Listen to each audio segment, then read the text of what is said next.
Welcome to the first in a three-part series of short videos on the topic of outcomes, value and ROI in customer success. First of all, why make this video? Today in customer success, we see a lot of talk about the importance of outcomes.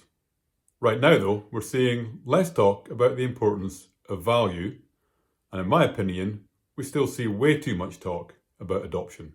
Customers care about value. Customers care about ROI. So the closer you can get to discussing value directly with your customers, the better the position you put yourself in to then discuss renewals, expansion, and advocacy. On the other hand, if you're talking about adoption, then often what you're talking about is a little vague, can be too general, and can be very hard to relate directly to value. What then do we mean by an outcome? And what do we mean by value?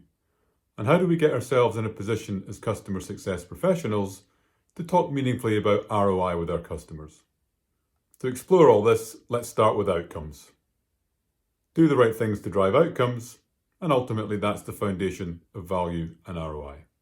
At Success Methods, we believe there are 4 types of outcome, and these relate to what we call the value hierarchy. The first thing we see in the value hierarchy is engagement with the platform. And for us, this is what we call a presence outcome. We then see engagement with the use case. This would be a typical next step for a customer after first buying, for example, a CRM solution. In this case, we see the outcomes here as being about activity. Next, we have value specific to the use case.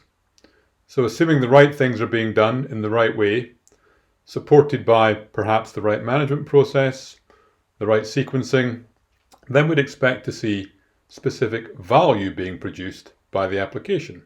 So we get value outcomes at this point. And if we're able to, and we can show, or at least show our contribution to, a direct financial return, then we can talk about what we would describe as an ROI outcome. So these are the 4 categories of outcome that we think are crucial for customer success managers to move their customer up what we call the value hierarchy from engagement with the platform to a direct financial return. So let's look now at the first of those, engagement with the platform. And what we mean by this is simply users being present on our platform.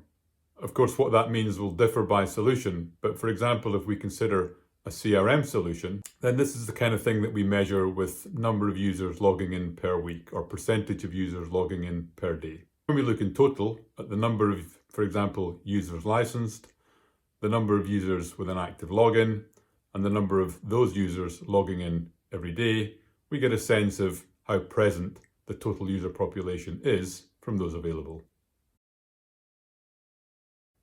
To drive high levels of presence or engagement with the platform, there are certain things that matter a lot.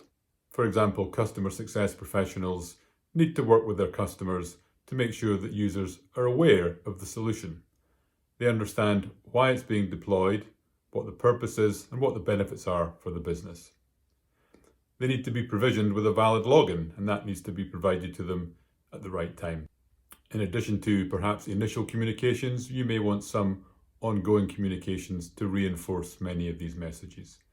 You may wish to have a senior executive sponsor associate themselves with the program and publicly advocate for its use and value to the organization. All of these things will combine to mean you have to show up with a certain level of best practice and guidance to ensure that your customer gets off to the best possible start in building high levels of presence on the platform. This in customer success circles is often known as onboarding or is seen as part of the onboarding process. At this point, however, and this is a vital point to recognize, the customer has had no value. They've invested time and they've invested money, but there's nothing we can measure from a presence perspective that allows us to demonstrate that value has been delivered to the customer. This is, however, of course, a crucial step. Without high levels of presence, we're never going to get high levels of value. That concludes part 1 of our series on outcomes, value, and ROI. I hope you've enjoyed it. Please join us tomorrow for the second part in the series. I'll see you then.